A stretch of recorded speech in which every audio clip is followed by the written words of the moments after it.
후보레스크 잘 감상하셨나요? 네.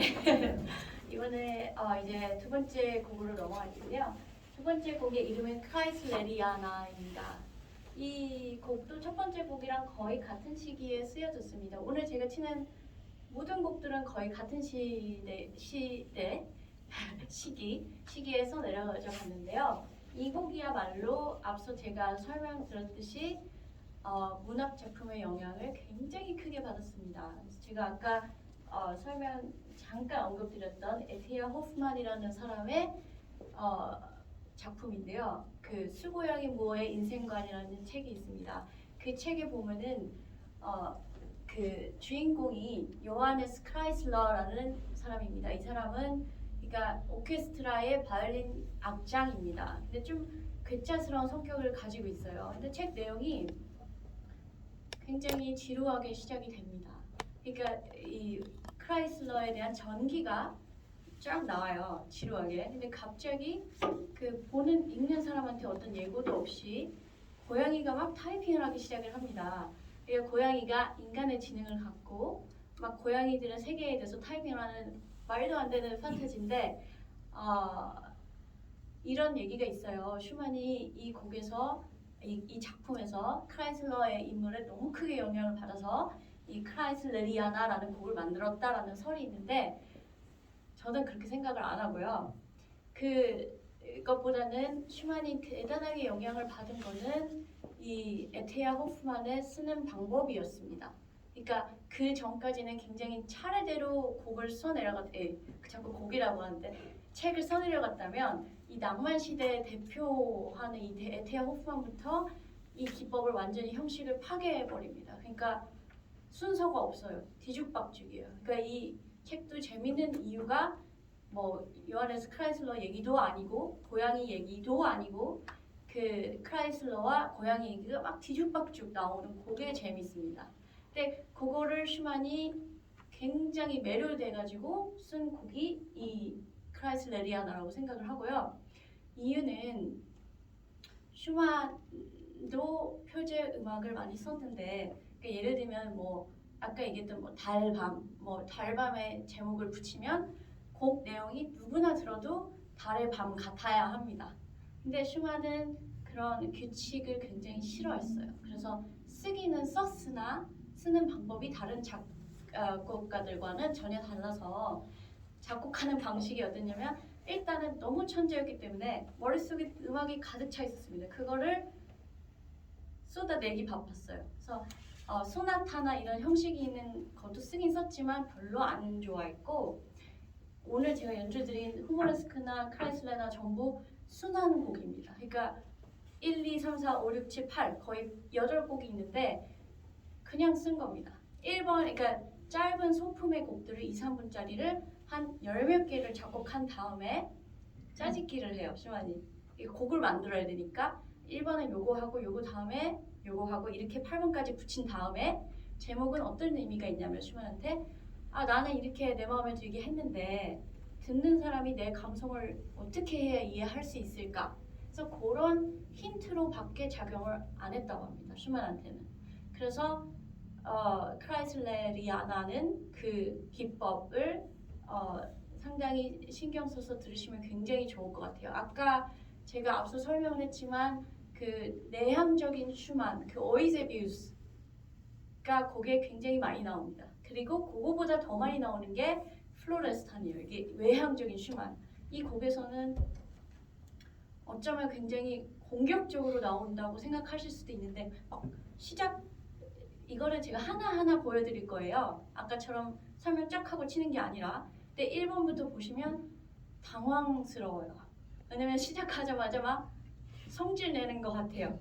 근데 제가 오랫동안 이 곡을 참 이렇게 다시 연주해보고 또 느껴보고 저한테도 새롭게 그래본 결과 슈만의 자아를 어떤 작품보다도 솔직하게 담아냈다고 생각을 합니다.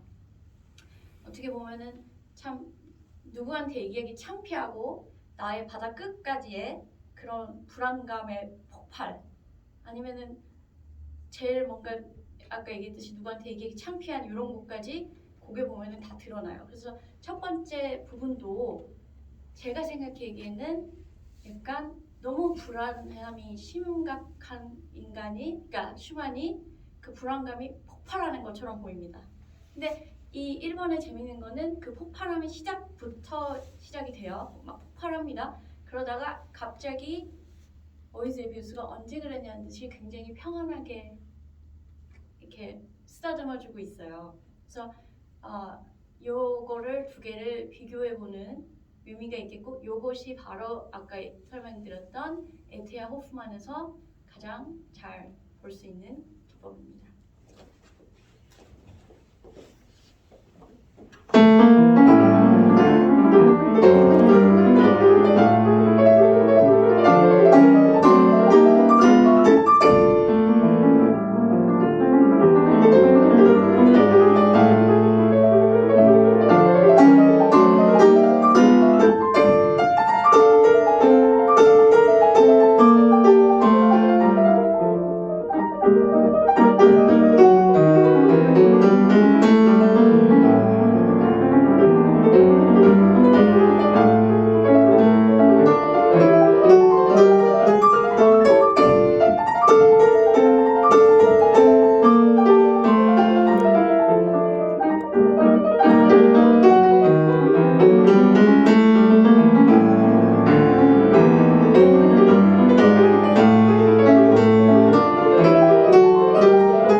이게 1번이었고요.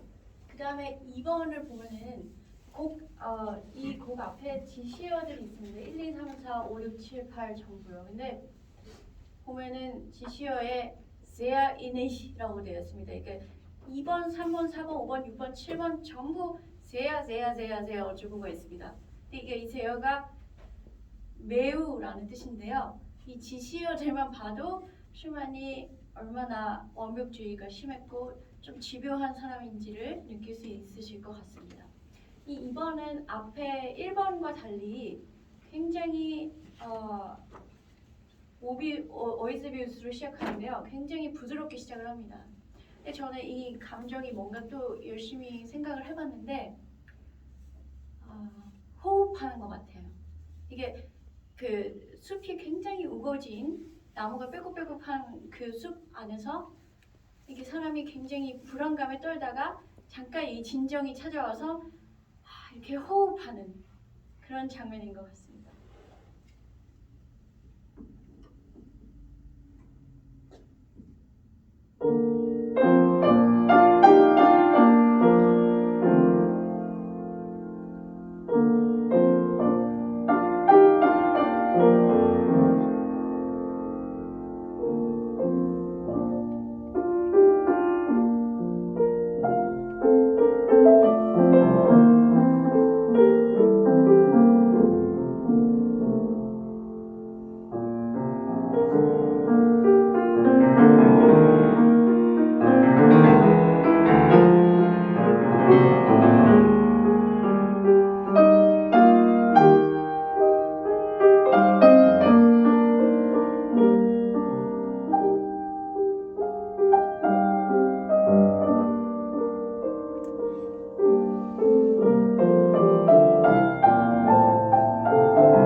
이렇게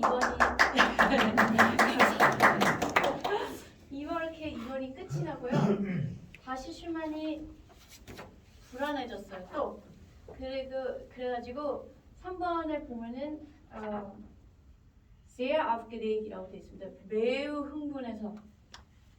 그래서 이 3번의 특징은 불안감으로 시작을 해요. 폭발해서 시작을 하지 않고 불안해 여기에서 시작을 해가지고 이것이 결국에 폭발하는 감정을 아주 실감나게 표현을 했습니다.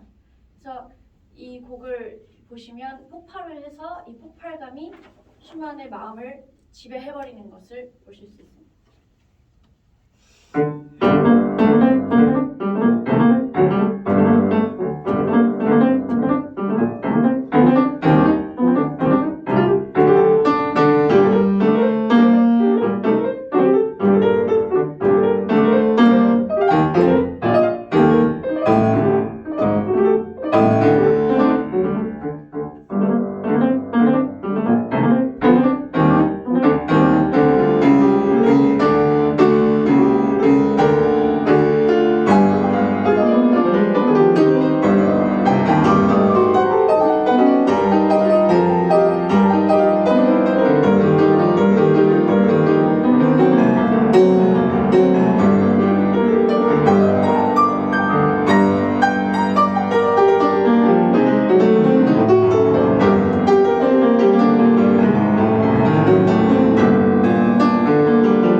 하고 4번이 시작을 하는데 4번은 굉장히 느리게라고 써 있습니다.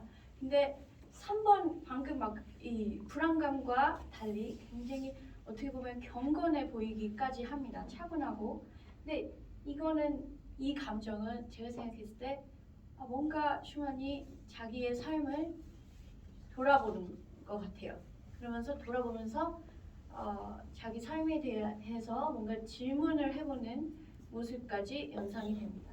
그래서 아주 느리고 여운이 있게 질문을 하는 듯이 곡이 진행이 되더니 페르마타는 한 음 위에 페르마타라는 게 있으면 원래 음 길이보다 2~3배 정도 느려도 된다는 뜻이에요. 그게 3개나 있습니다. 3개나 있다는 뜻은 뭔가 생각에 잠긴 걸 표현하고 싶었던 것 같아요. 아니면 앞에 질문하는 단락이 끝이 났다라는 뜻으로 해석이 됩니다.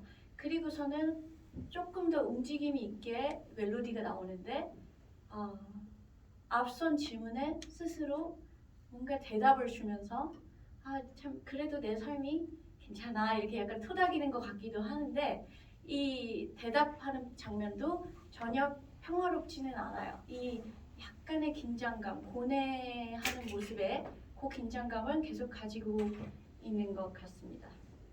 그러다가 다시 앞에 이 아주 천천히의 자기를 돌아보는 그 테마로 이 곡이 마무리가 됩니다.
자아 섭취를 거친 슈만이 약간 좀 힘을 얻어요. 그런 생기 있어져요. 처음으로.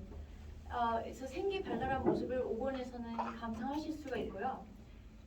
근데 이 생기 발랄이 역시 이 감정 기복이 심한 슈만답게 얼마 안 가요. 조금 있으면은 약간 다시 우울함이 돌아옵니다. 근데 이 우울은 약간 몽환적인 우울함보다는 뭔가 나를 도와달라고 질문하는 장면 같아요.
이게 5번의 주요 캐릭터고요.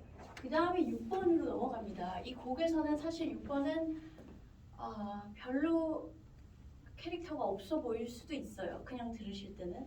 왜냐면 그냥 조용하고 뭔가 평안한 분위기에서 그리다가 끝나는 것 같아요. 근데 이 곡을 지배하고 있는 감정은 뭔가에 대한 그리움인 것 같습니다.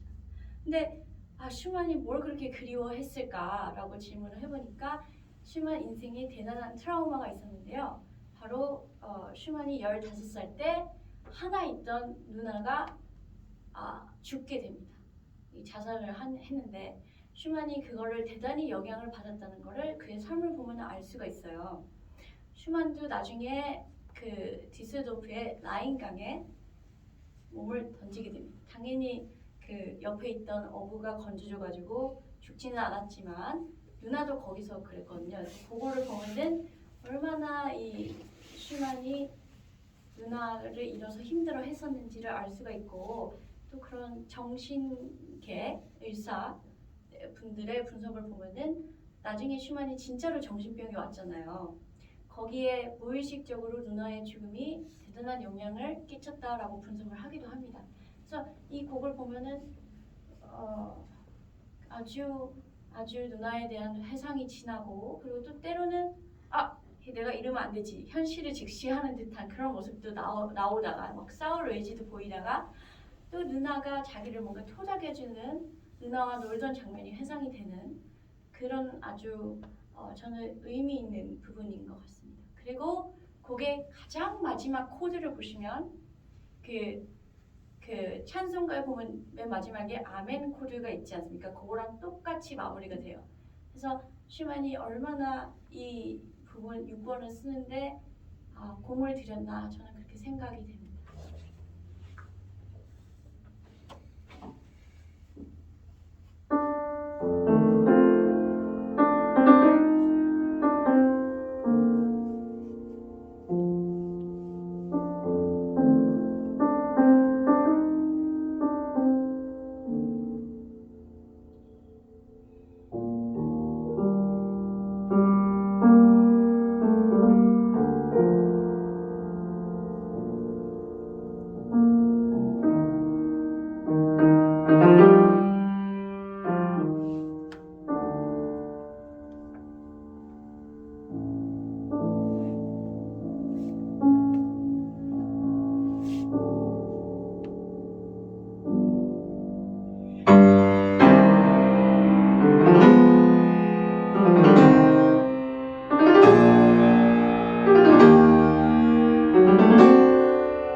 이 그리움의 장면이 끝나고 이제 슈만의 모든 불안감이 한 번에 폭발을 합니다.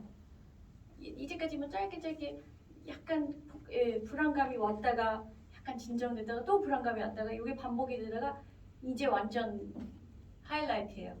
완전히 더 이상 보여줄 것이 없는 모습을 보게 됩니다. 근데 이 곡의 가장 큰 매력은 이 내내 이제 완전히 불안감이 어쩌면 약간 광기같이 보일 만큼 아주 세게 보이다가 갑자기 다시 그 기법 뒤죽박죽 그게 딱 나오다가 마지막에 무슨 찬송가 같은 부분이 나옵니다. 근데 이거는 단지 제 아이디어도 아니고 슈만이 이 곡의 종지의 마지막에 뭐라 그러지? 기도하는 모습의 종지라고 써놨어요.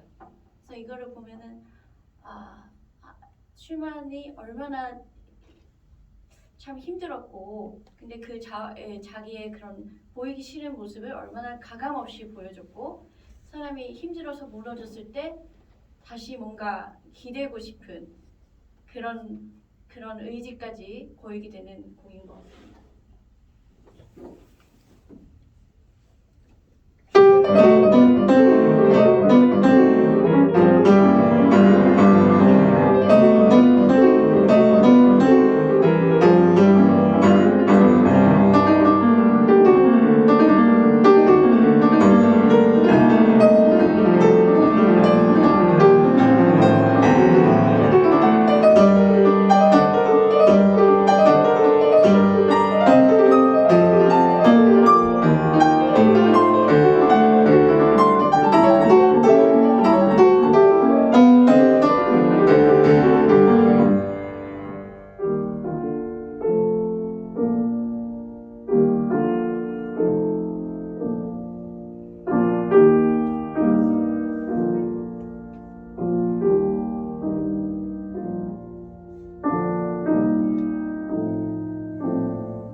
마지막 코드.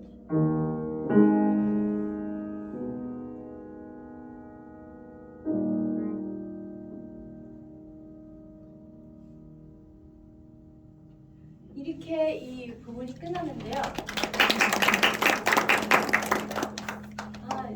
이 곡이 해피엔딩이면 굉장히 좋을 뻔했어요. 근데 마지막 8번을 보면은 완전히 실패해버려요. 슈만이 완전히 이제 초점을 잃어버립니다. 거기 보시면 어디도 뭔가 파워가 없고요. 굉장히 초점을 잃어서 마치 안개 속에 이렇게 안개가 자욱한 속에 이렇게 갇혀 있는 듯한 그런 시선을 가진 슈만을 보게 됩니다. 그리고 왼손에 보면은 왼손은 굉장히 계속적으로 엇박자의 악센트를 주는데 그게 약간 뭔가 고장난 마음을 보여주는 것 같아요. 이제 뭐가 이제 완전히 실패해버린 모습.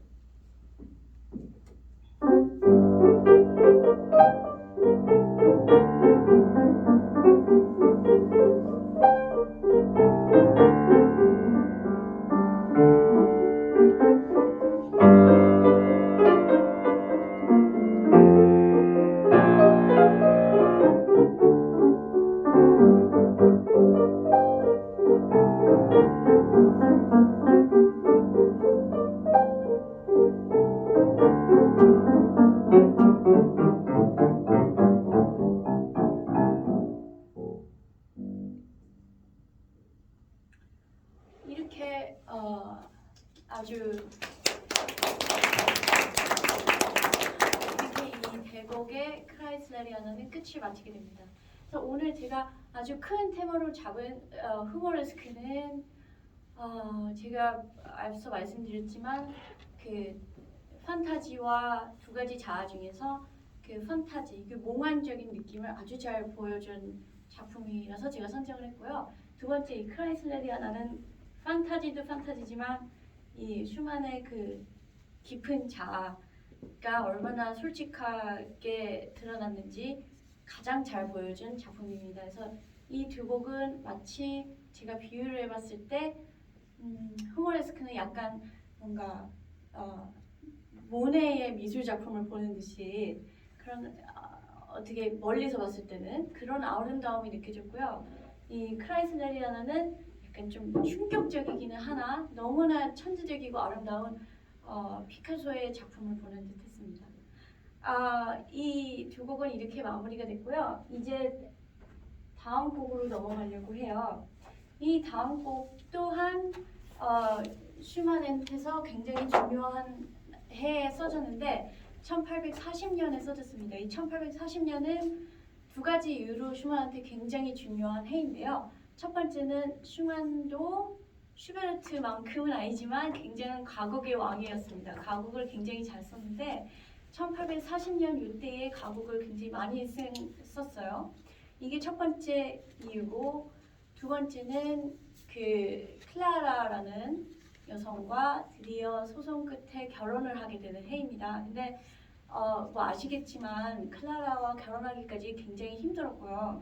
아버지가 너무 반대를 했기 때문에 클라라의 아버지가 그래서 소송 끝에 슈만이 드디어 결혼을 하게 됐는데 많은 분들이 이 곡이 굉장히 유명합니다. 근데 이 곡을 칠 때 굉장히 뭔가 서정적인 아름다움으로 많이 연주를 하시는데 그 당시에 30살에 결혼을 했거든요, 슈만이. 근데 그 당시 그 젊은 남자가 굉장히 반대하던 여자를 드디어 얻어냈고 그리고 그 여자는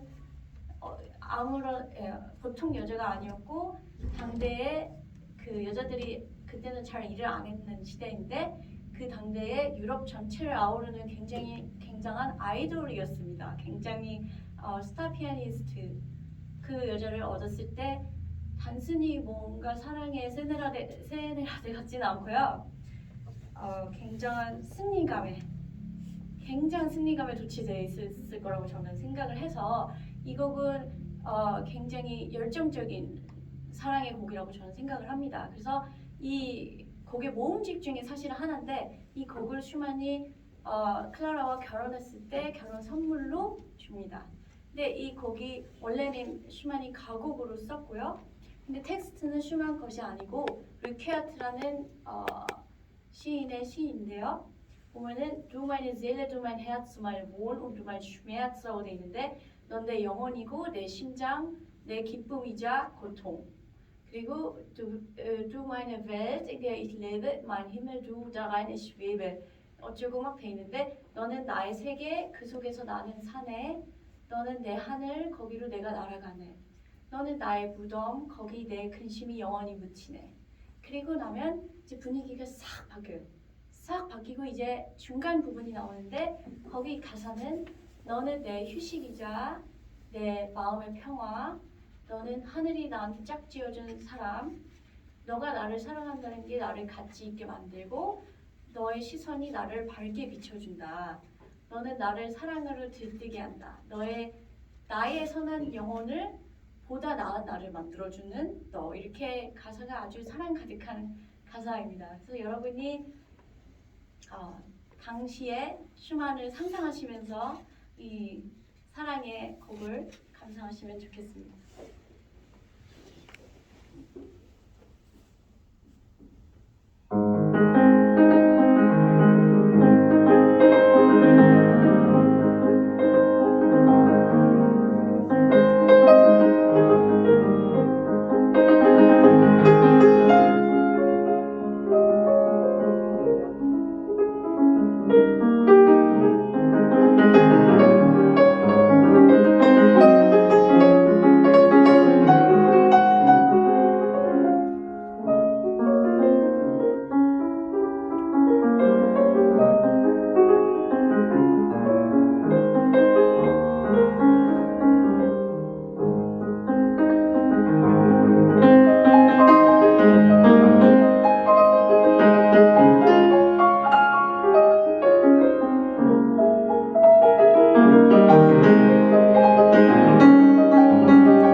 시간이 너무 아쉬워서 마지막으로 제가 앵콜곡을 준비를 했는데 어떤 곡을 마지막으로 할까 하다가 오늘 제가 여러분과 같이 얘기해 본 것 중에 꼭 잊지 않으시면 좋겠다 하는 게 바로 슈만의 판타지입니다. 슈만을 생각하면은 판타지가 나오셨으면 좋겠어요. 그 중에서도 트로이벨라이라고 꿈이라는 제목을 가진 곡인데요.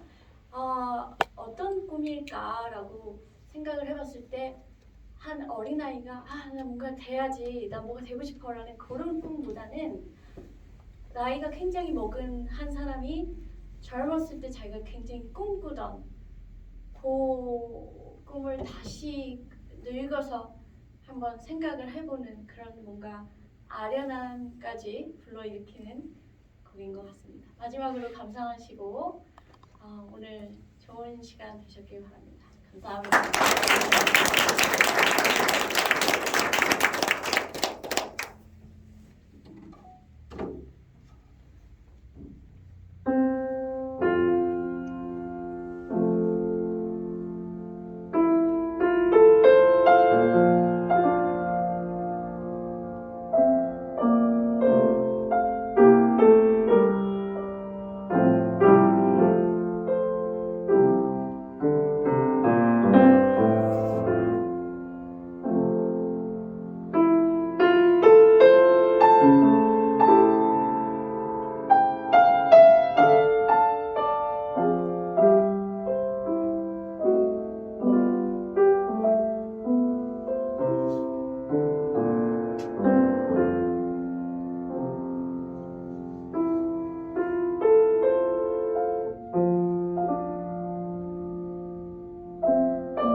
브라보.